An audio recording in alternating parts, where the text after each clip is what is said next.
I've decided, in a late-wise sort of way, to become a video blogger, as it were. I'm watching the preview on my screen, and it's darker than the last video I made because it's really funny what effect if I start opening windows. Well, I'm not going to right now, but how they can.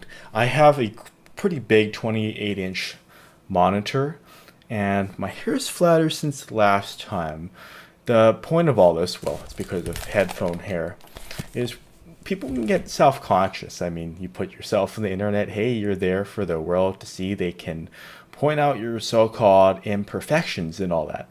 But really, that just says something more about them, that they're missing whatever important message you may have had to deliver. So, I like to share these two magazines. I've been reading. Oh, the white balance. It's like it's only got a lot warmer. Okay, it's weird, but anyway, computer music and future music. They're both from the UK, and I believe they're like sister publications. This is what I don't get. Computer music. Well, there was a time you used to focus, I think, more on using your computer and software synthesis to make music, obviously. And future music was hardware synthesizers, but there is just such a blur, a convergence. So I wonder why there are two magazines still. There may be a very good reason. I am not blissfully, but horribly, ignorantly unaware of. And I would like them to merge. They are fairly expensive magazines, $15 a piece. Got them from Barnes and Noble, but I might subscribe. They come with a DVD-ROM, this one anyway, that has oodles of samples, and some of them are surprisingly good. I'm not a big user of, say, whole drum loops unless I'm gonna chop them up. Perhaps you'll hear some polished productions in the future.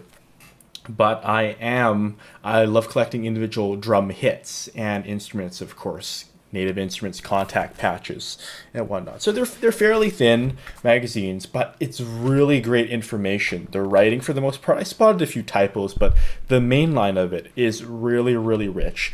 And I also noticed they've been doing this for a while, actually. Include video interviews and supplementary video tutorials for what's in here, because you read about the sound, but you want to hear the sound. So that's exactly what the DVD is for.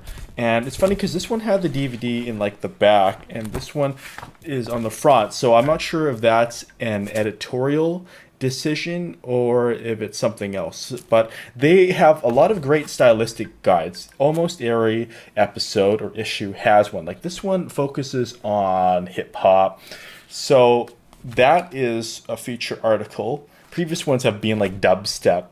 So to get the stylistic nuances and really break something up into its core components, it's really handy for that sort of stuff. And inspiring stories of producers who were up and coming and whatnot. But there are some stateside US magazines which I don't care so much for. They have tutorials, but in this day and age, I think you really need to deliver the value further and have the whole spectrum of multimedia. Because it always puzzles me when I'm reading a sound tutorial and it says now it's going to sound, buzzier. Okay, that's kind of obvious. Something more resonant or other descriptors. I might find myself confused by. I might go, what does that really sound like? Is it, I don't have an objective frame of reference here. So this is exactly where something like this comes in handy. And they're doing pieces on, where was that? It's Ableton Live 8, which is it's my baby. I love Ableton Live 8. It's such an elegant program. I'd hate to stereotype, you know me, or you don't, but you will know me soon. I hate to stereotype, but it's really got this not Teutonic, but some of the foundation came from Germany and culture. And I think there's a very Kraftwerkian ethos there where you make a track and you design it. Well, you've seen it from my videos, how clean it is. I use it with the oak skin because that lends a sense of warmth. Oh, I'm funny that way. Anyway, so I just want to share some of what's going on with me and doing this video blogging thing. I'll do some more of these, of course. Videos are a pretty big thing for me. I love making the screencasts, the video tutorials, and sometimes I might even, if I'm not looking at the screen, I might even take my glasses off because I stripped off the anti-glare coating. It was getting scratches, so I followed a tip from that genius Kevin Kelly, who had been passing it around. I trust his advice. After all, he wrote a book that was influential to the makers of the Matrix movies. But Armor All, and I just with a pair of gloves, and it's clear again. But the problem is it's very glary, and I do like you to be able to see my eyes. That is something when I was younger I wasn't so good at, the direct eye contact. And my mic is here, pardon if time to time goes like an 8-bit arcade game. That's just the nature of the beast. I could put a windscreen next time or something like that.